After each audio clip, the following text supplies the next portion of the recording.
Imaginez un instant que tout ce que l'on vous a enseigné sur les bancs de l'école, tout ce que les manuels d'histoire s'efforcent de graver dans le marbre de nos certitudes, ne soit en réalité qu'un mince voile de fumée, une version simplifiée et presque enfantine d'une réalité bien plus complexe et vertigineuse.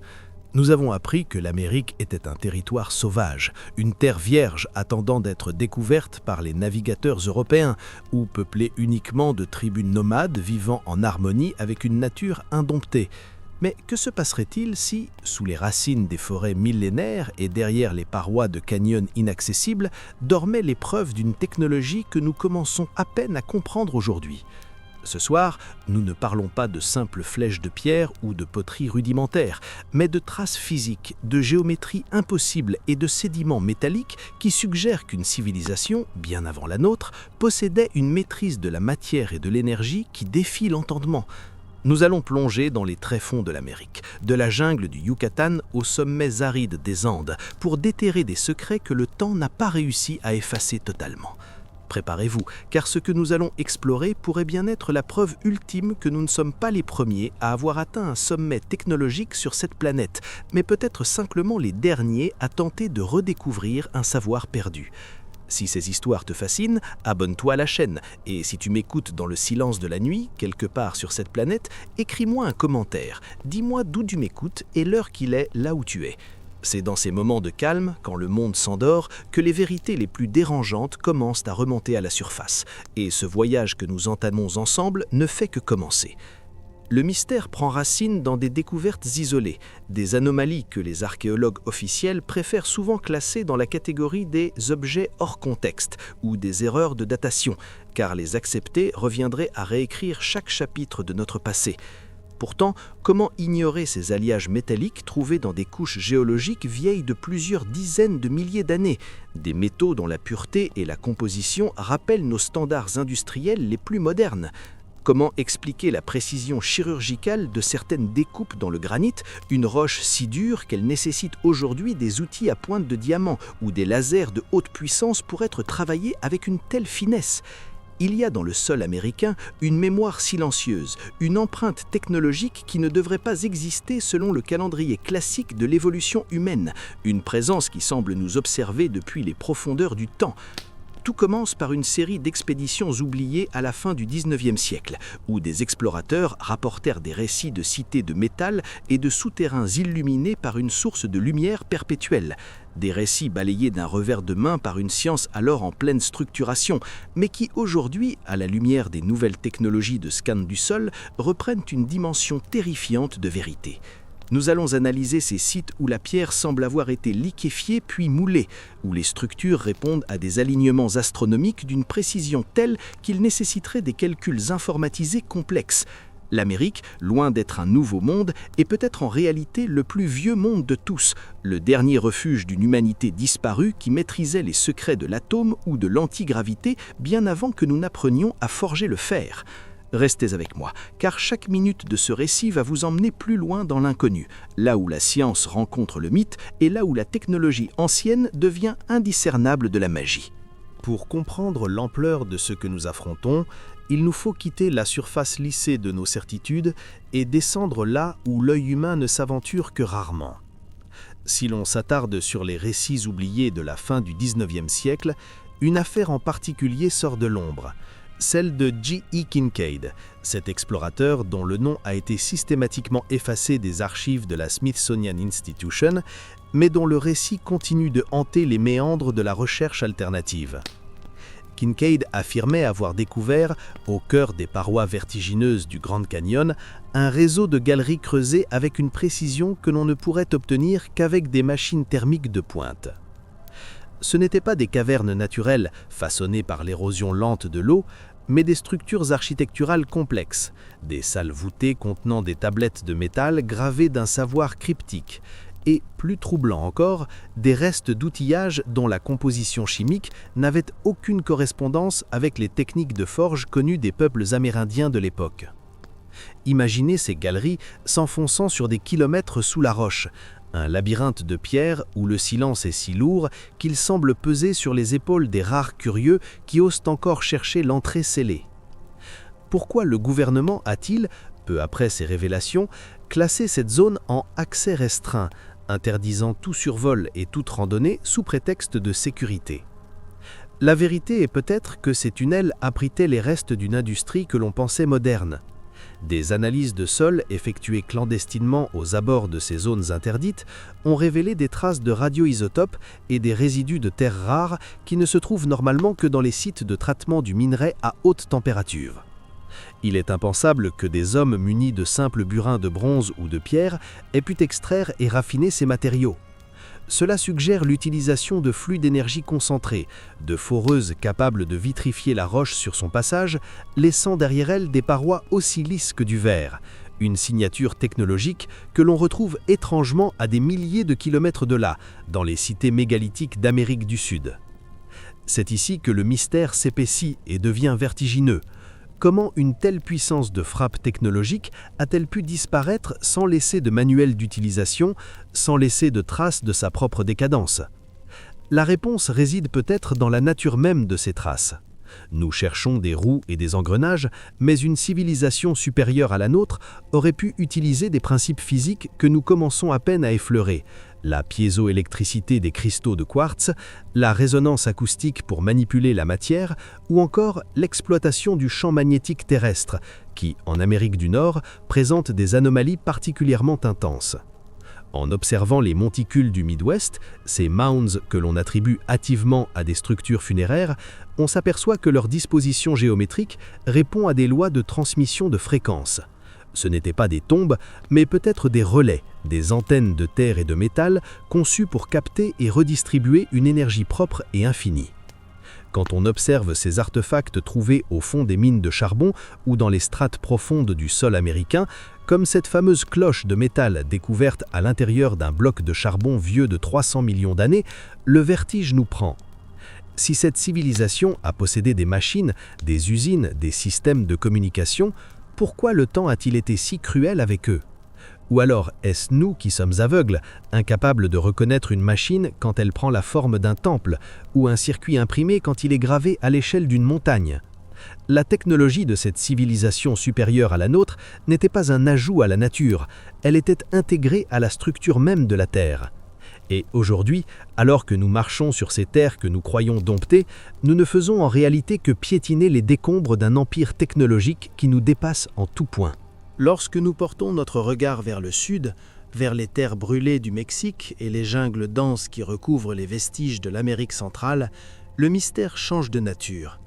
Il ne s'agit plus seulement de tunnels cachés ou de récits d'explorateurs solitaires, mais d'une preuve visuelle, massive, qui se dresse devant quiconque possède les yeux pour voir, la manipulation thermique de la roche.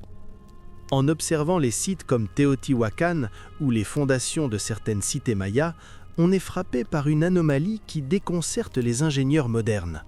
Comment des peuples censés ne posséder que des outils en obsidienne ou en cuivre mou ont-ils pu ajuster des blocs de plusieurs tonnes avec une précision de l'ordre du micron?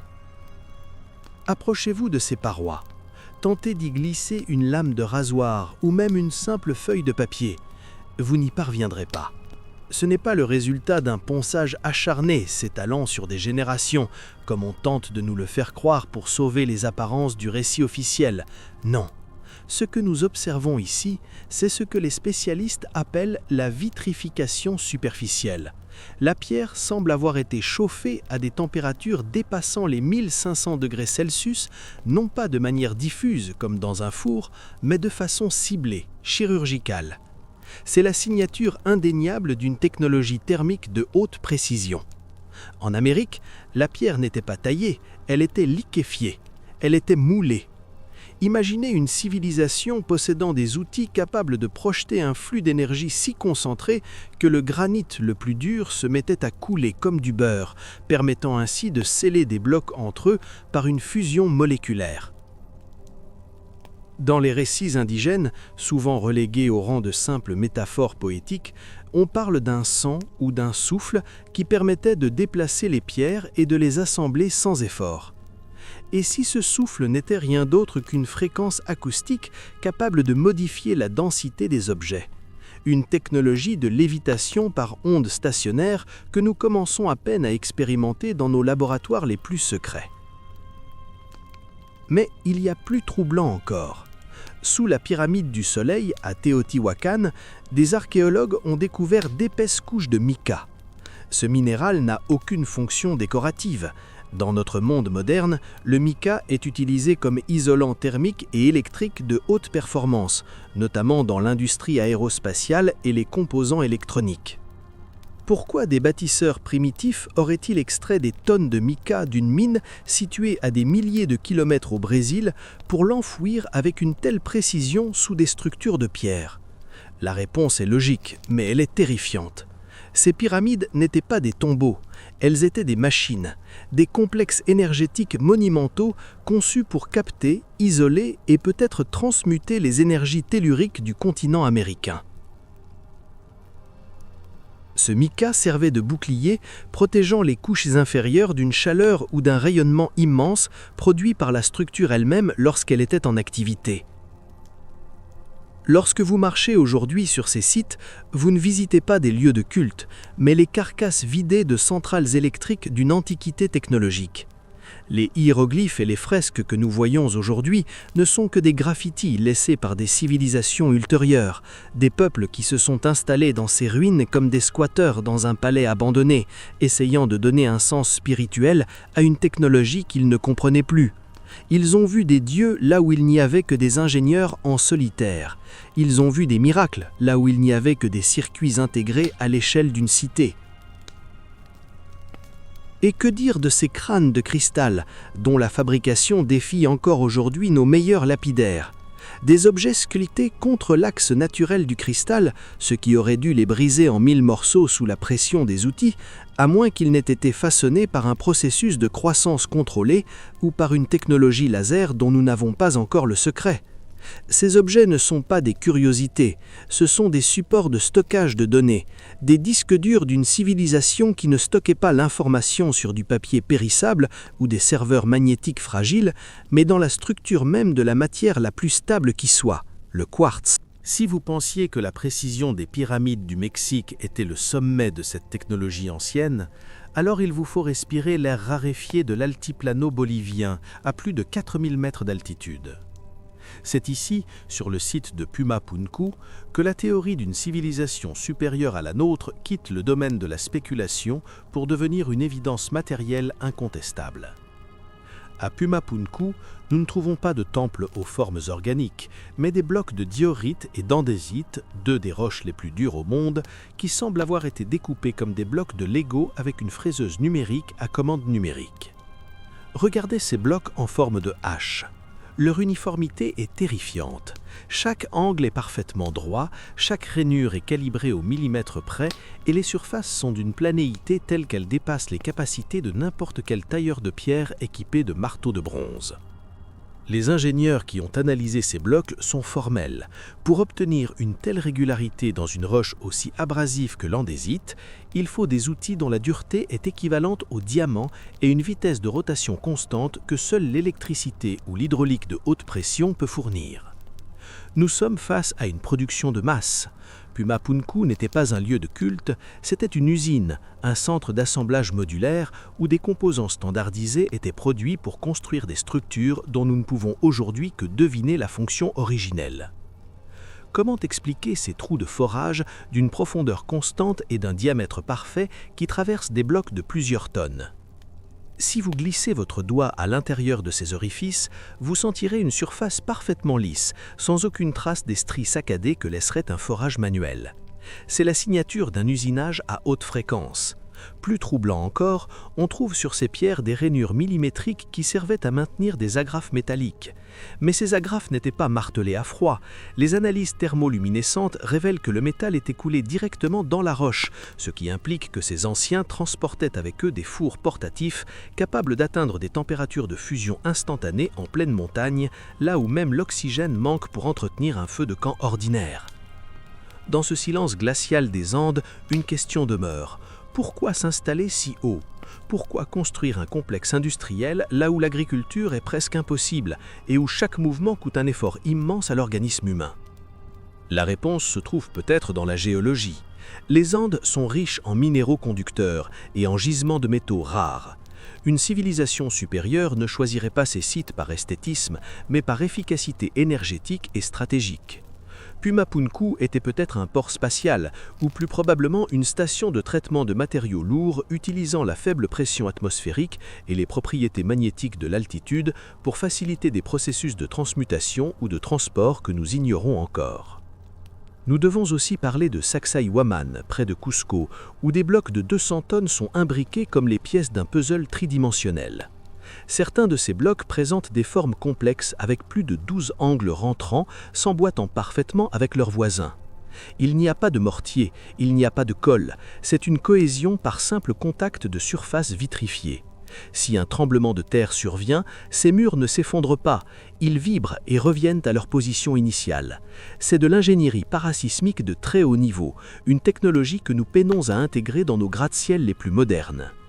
Les légendes locales disent que les constructeurs utilisaient une plante secrète capable de ramollir la pierre, de la transformer en une pâte malléable avant qu'elle ne durcisse à nouveau pour l'éternité. D'un point de vue chimique, cela suggère une maîtrise avancée de la déstructuration moléculaire des silicates. Ce que nos ancêtres apprenaient par des plantes magiques était en réalité une science des matériaux si évoluée qu'elle pouvait manipuler la solidité même de la matière. Plus nous étudions les Andes, plus nous réalisons que l'Amérique du Sud était le cœur industriel de cette civilisation globale. Là où l'Amérique du Nord semblait être un centre de transmission et de communication, le Sud était le lieu de la forge, de la découpe et de la construction lourde. On y trouve des traces de routes pavées qui traversent des montagnes entières, des systèmes d'irrigation qui défient la gravité et des terrasses dont la composition du sol a été artificiellement modifiée pour optimiser la croissance des plantes, créant de véritables laboratoires biologiques à ciel ouvert. Nous ne sommes pas en train de regarder les restes d'une culture primitive qui a eu de la chance. Nous regardons les débris d'une ère où l'humanité avait transcendé ses limites biologiques grâce à une technologie propre, silencieuse et indestructible. Et pourtant, tout a cessé. Les blocs de Pumapunku gisent au sol, éparpillés comme si une force colossale les avait balayés en un instant. Une explosion ? Un cataclysme tectonique, ou peut-être un départ précipité laissant derrière eux ces outils de pierre et de métal que nous ramassons aujourd'hui avec la naïveté d'un enfant trouvant un processeur dans le sable.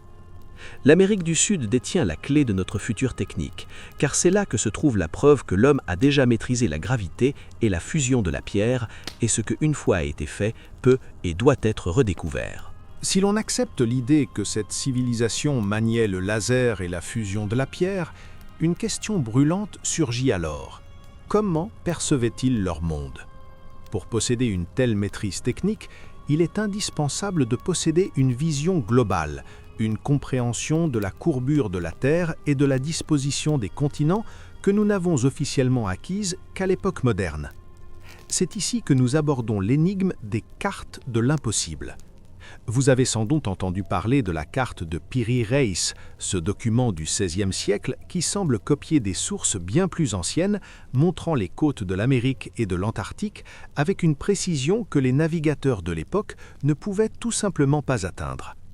Mais ce qui est moins connu, ce sont les preuves de cartographie aérienne gravées à même le sol du continent américain. Direction le désert de Nazca, au Pérou. Tout le monde connaît les fameux géoglyphes, ces figures animales géantes visibles uniquement depuis le ciel, mais on oublie souvent de mentionner les immenses plateaux dont le sommet a été littéralement arasé, comme si une lame géante avait tranché la montagne pour créer des pistes parfaitement planes. Pourquoi une civilisation primitive s'épuiserait-elle à niveler des millions de tonnes de roches à une altitude où l'oxygène manque pour tracer des lignes qui ne mènent nulle part et qui ne sont visibles que pour ceux qui volent ? La réponse la plus logique est aussi la plus ignorée par les historiens. Ces lignes n'étaient pas des messages aux dieux, mais des repères techniques, des points de triangulation pour un système de navigation aérien ou spatial. Certains de ces tracés de Nazca présentent des propriétés magnétiques inhabituelles, et le sol, compacté par une force immense, semble avoir subi un traitement chimique pour éviter l'érosion pendant des millénaires. Mais l'Amérique du Nord n'est pas en reste. Grâce aux nouvelles technologies de relevé LIDAR, qui permettent de voir à travers la végétation dense et les couches de sédiments, nous découvrons un réseau de routes antiques qui s'étend sur des milliers de kilomètres du Canada jusqu'au Mexique. Ces routes ne sont pas des sentiers sinueux adaptés au relief, ce sont des lignes droites inflexibles qui traversent des marécages, des forêts et des montagnes. Pour tracer de telles voies avec une erreur d'alignement de moins d'1 degré, il est indispensable de disposer de techniques de relevé topographique par satellite ou au moins par ballon de haute altitude. Cette civilisation supérieure ne se déplaçait pas à pied ou à dos de bête, elle gérait son territoire comme un réseau de communication intégré. Plus étrange encore, les anomalies géométriques des mounds de l'Ohio. Ces immenses structures de terre, souvent circulaires ou octogonales, révèlent une connaissance parfaite des cycles lunaires et solaires sur des périodes de 18 ans, mais aussi des unités de mesure identiques à celles utilisées en Égypte ancienne ou à Stonehenge. Comment une telle standardisation a-t-elle pu exister de part et d'autre de l'océan Atlantique, si ce n'est par l'existence d'une culture globale hyper connectée? Ces monticuleux n'étaient pas de simples tertres. Vus du ciel, ils dessinent de véritables cartes du ciel ou des schémas de circuits complexes. Certains chercheurs suggèrent que ces structures servaient de résonateurs pour capter les ondes de basse fréquence circulant dans l'ionosphère, créant ainsi un réseau de communication sans fil planétaire. On retrouve cette obsession de la vue aérienne jusque dans les récits des peuples Hopi, qui parlent des boucliers volants utilisés par leurs ancêtres pour voyager entre les cités. Ce qui était autrefois balayé comme de la mythologie pure prend aujourd'hui un tout autre sens. Si l'on combine les preuves de l'usinage industriel des Andes, l'isolation thermique au mica du Mexique et ses pistes de navigation à Nazca, le puzzle commence à s'assembler. Nous ne regardons pas des cultures isolées, mais les vestiges d'une logistique mondiale.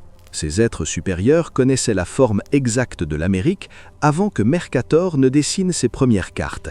Ils utilisaient le magnétisme terrestre pour s'orienter et peut-être même comme source de propulsion, exploitant les lignes de faille et les courants telluriques comme nous utilisons aujourd'hui les courants de jet pour nos avions de ligne. L'implication est vertigineuse. Si cette technologie existait, où sont les épaves? Où sont les débris de ces machines volantes?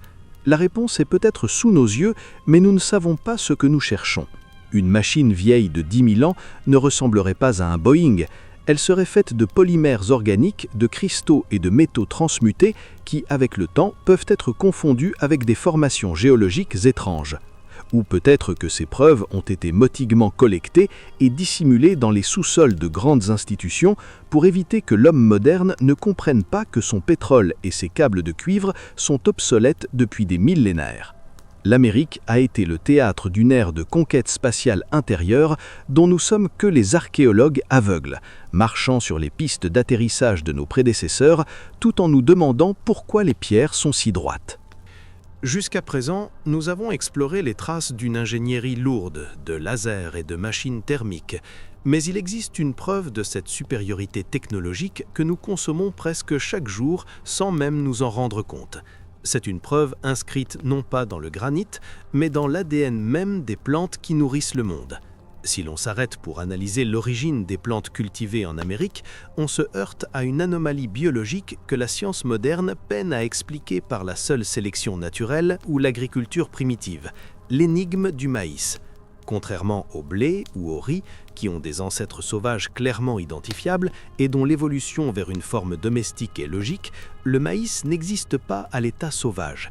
Son ancêtre supposé, le théocinthe, est une herbe minuscule dont les grains sont si durs et si pauvres en nutriments qu'il est impossible de comprendre comment des chasseurs-cueilleurs auraient pu, par simple tâtonnement, le transformer en cet épi massif et gorgé de sucre que nous connaissons. Des généticiens modernes ont avoué que la transformation du théocinthe en maïs est un saut si colossal qu'il s'apparente à une véritable ingénierie génétique. Il ne s'agit pas d'une évolution lente, mais d'une reprogrammation. Comme si quelqu'un avait pris le code source d'une plante sauvage et l'avait réécrit pour créer une source d'énergie optimisée capable de pousser dans des climats variés, de la chaleur tropicale aux plateaux andins. Cette civilisation supérieure ne maîtrisait pas seulement la fusion des métaux, elle maîtrisait la fusion des gènes. Elle a créé en Amérique une véritable banque de données biologiques. Pensez à la pomme de terre, capable de pousser à des altitudes où presque rien ne survit, ou au quinoa, dont la composition en acides aminés est si parfaite qu'elle ressemble à un aliment de synthèse conçu pour des astronautes. Et que dire de la terra preta? Dans le bassin amazonien, là où les sols sont naturellement pauvres et acides, on trouve des étendues de terre noire d'une fertilité extraordinaire, capables de se régénérer d'elles-mêmes. Ce n'est pas un phénomène naturel, c'est un sol anthropogénique, une nanotechnologie biologique créée il y a des milliers d'années. La terra preta contient des micro-organismes et du biochar qui emprisonnent le carbone et les nutriments pendant des millénaires. Les scientifiques qui tentent aujourd'hui de reproduire cette terre en laboratoire n'y parviennent qu'en partie. Comment des peuples dits primitifs auraient-ils pu inventer une biotechnologie de régénération des sols qui surpasse nos engrais chimiques les plus avancés ? La vérité est que l'Amazonie elle-même n'est pas une forêt vierge, mais un jardin immense et planifié, un verger géant dont la structure a été dictée par des ingénieurs agronomes d'une ère oubliée. Cette maîtrise du vivant nous ramène aux structures que nous avons croisées au Pérou, comme les terrasses circulaires de Morée. Vues du ciel, elles ressemblent à des amphithéâtres, mais les mesures thermiques révèlent qu'elles sont conçues pour créer des microclimats artificiels. Entre la terrasse supérieure et la terrasse inférieure, il peut y avoir une différence de température de 15 degrés. C'était un laboratoire de recherche et de développement. Ils y testaient des souches de plantes, les adaptant aux conditions extrêmes, créant des organismes génétiquement modifiés bien avant que le mot « gène » n'entre dans notre vocabulaire. Si cette civilisation était capable de modifier le code de la vie végétale, qu'ont-ils fait de leur propre code ? Les légendes amérindiennes regorgent de récits sur des êtres de lumière ou des géants possédant des capacités physiques et mentales hors du commun.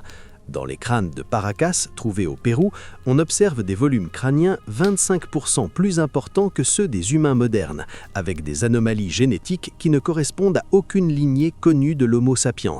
L'archéologie officielle parle de déformation crânienne artificielle, mais cela n'explique pas l'augmentation du volume cérébral ni l'absence de sutures sagittales sur certains spécimens. Est-il possible que nous soyons en présence d'une autre branche de l'humanité ou d'une version améliorée d'elle-même ? Une élite technologique qui aurait utilisé la science pour prolonger sa vie, augmenter ses capacités cognitives et dominer les éléments. Nous touchons ici au cœur du secret. La technologie de cette civilisation n'était pas séparée de la nature, elle était son prolongement. Ils utilisaient la biologie comme nous utilisons la mécanique. Leurs machines étaient peut-être vivantes, leurs cités étaient des écosystèmes et leurs outils étaient sculptés dans la structure même de la réalité atomique. Lorsque nous cherchons des traces technologiques en Amérique, nous faisons l'erreur de chercher des objets inertes, des carcasses de métal rouillées. Mais la plus grande preuve de leur passage, c'est ce qui respire encore autour de nous. C'est le maïs dans nos champs, c'est la fertilité mystérieuse de l'Amazonie et c'est peut-être même une partie de notre propre génome qui porte les traces d'une intervention délibérée faite il y a des éons. Ils ne sont pas partis sans rien laisser. Ils ont laissé la vie comme testament. Mais comme toute puissance qui joue avec les forces fondamentales de la création, ils ont fini par se heurter à une limite qui a mené à leur chute et à l'enfouissement de leurs secrets sous des millénaires de poussière et d'oubli, nous laissant avec ces fragments d'un savoir que nous commençons à peine à déchiffrer dans le silence de nos laboratoires. Si nous avons établi que ces bâtisseurs maniaient le laser et la génétique, une question demeure obsédante. Quelle était la source ? Quel carburant faisait vibrer les forges de Pumapunku ou les laboratoires de Teotihuacan ?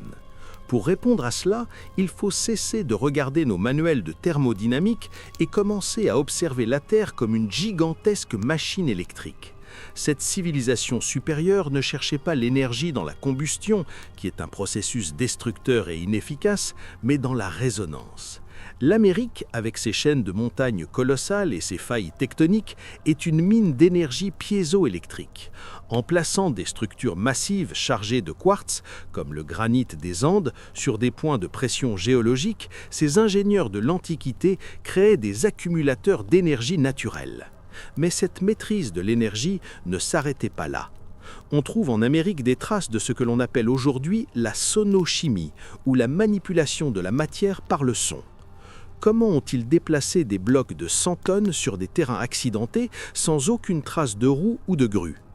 Ils utilisaient probablement la lévitation acoustique en accordant la fréquence de résonance de la pierre pour annuler momentanément son interaction avec le champ gravitationnel. Dans le silence de la nuit américaine, on pouvait sans doute entendre le bourdonnement sourd des chantiers où la pierre flottait dans les airs, guidée par de simples diapasons de métal complexe. Cette technologie douce ne laissait aucune trace de pollution, seulement des vestiges de pierre si parfaitement ajustés qu'ils semblent avoir fusionné. Cependant, manipuler de telles énergies comporte des risques immenses. Une grille énergétique planétaire est soumise aux caprices du Soleil et aux sursauts de la géodynamique interne.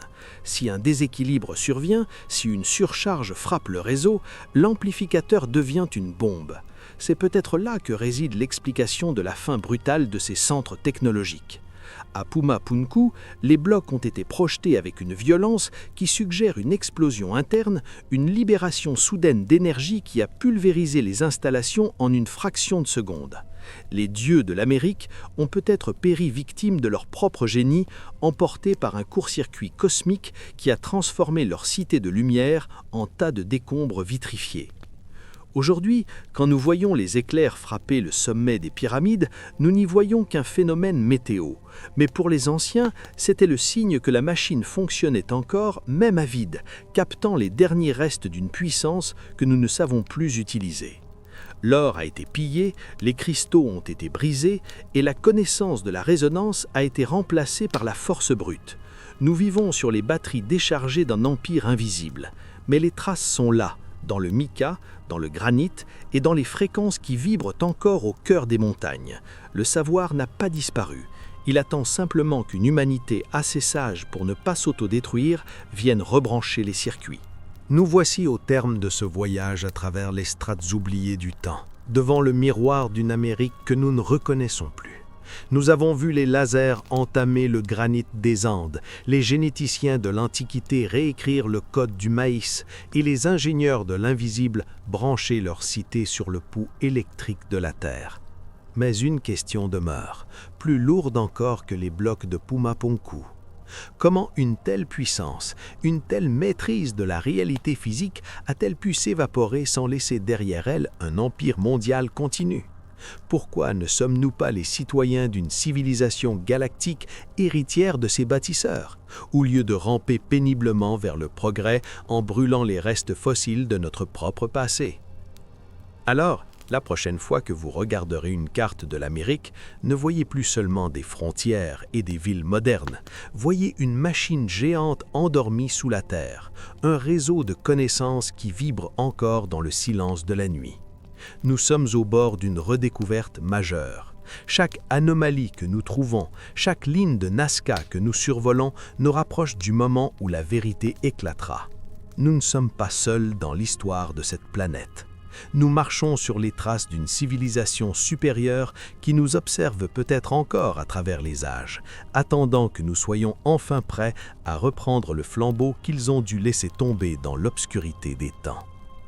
Merci d'avoir partagé ce long voyage avec moi. Si vous êtes resté jusqu'à cette dernière minute dans le calme de vos pensées, c'est que vous sentez, vous aussi, que l'histoire qu'on nous raconte est trop étroite pour la réalité de notre monde. Gardez l'esprit ouvert, continuez à questionner les certitudes, car la découverte qui changera l'histoire ne se trouve peut-être pas dans un laboratoire, mais juste là, sous vos pieds, dans la terre profonde de l'Amérique.